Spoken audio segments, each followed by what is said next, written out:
Okay, good morning, everyone. Thank you again for coming, and we'll keep this short as we usually do, given the guidelines. So, we all know, of course, that the top levels of our government have been hit by the corona outbreak. We wish the president, the senators, and everyone else who got corona a speedy recovery.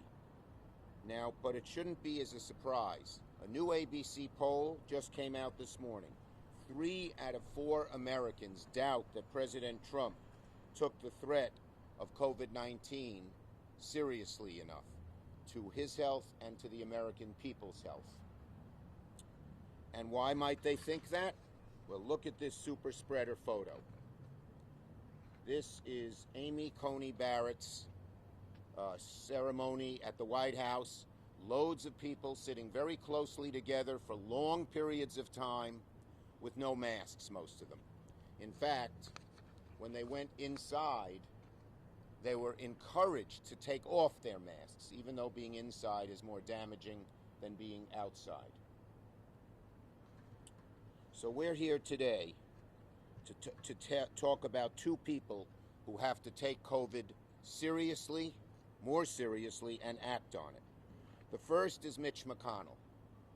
Mitch McConnell seems to be jamming through the hearings on Amy Coney Barrett, even though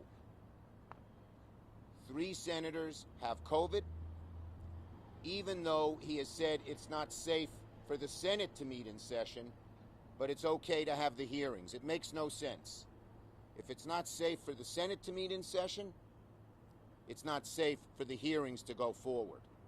And the idea of having virtual hearings where no one is with the witness for the highest court in the land, for a life appointment that would have such effect on people's lives, makes no sense. A virtual hearing is virtually no hearing at all. You need to be with the witness and have direct cross questions and back and forth with them. And we all know this Supreme Court nomination affects people's health care and their protection with pre-existing conditions, stands for preserving or eliminating a woman's right to choose, stands for keeping worker rights strong, voter rights strong, LGBTQ rights strong.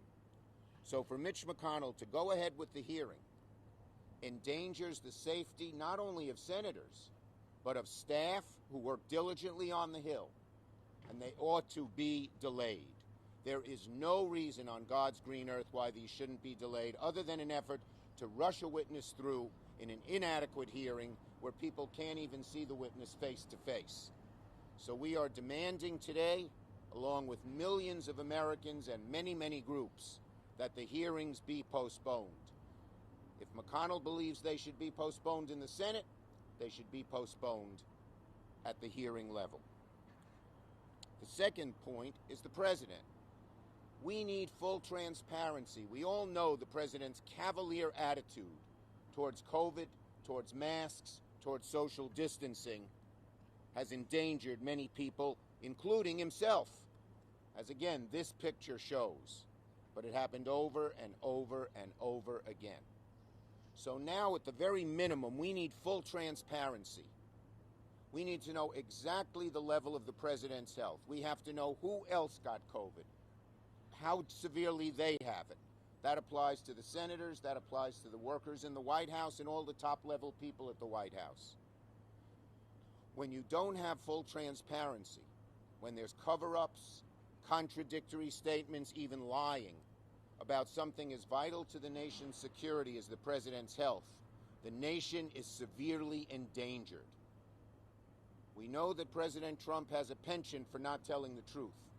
But when it comes to something as vital as this, the health of the president, the health of the people around him, we need to know the whole truth and nothing but the truth. Or, as Joe Friday said, just the facts. Just the facts, ma'am. No cover-up, no spinning, no half-truths, the whole story. And we're calling on the president to start being truthful, fully and wholly truthful, about his condition and the condition of all those around him. Leaving anything out, Angelo? No? Okay. Those are the two issues. Questions on these two subjects? Senator, what procedural options would you have at your disposal that you didn't have before because of illnesses within the Republican parts of the Senate? Well, they can still go ahead with the hearings whether the Senate meets or not. Hearings can occur independent of the Senate. They can occur when the Senate is out of session. We will have many more procedural options when it comes to a vote in the Senate committee and a vote on the floor, and we will use every tool in the toolbox to delay and not have the votes occur. Well, we're going to talk that over, but we're going to use every procedural tool that we can. First job, delay these hearings. We can't force the delay, but public pressure on the senators, both who have COVID and who don't, we should be delaying these hearings so we can have a full and fair hearing, not something over Zoom. That doesn't measure up when you have the most important appointment that the Senate makes for a lifetime.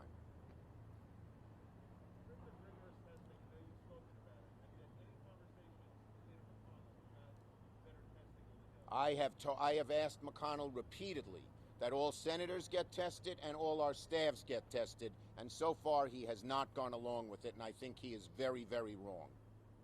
Thank you, everybody. Have a good day.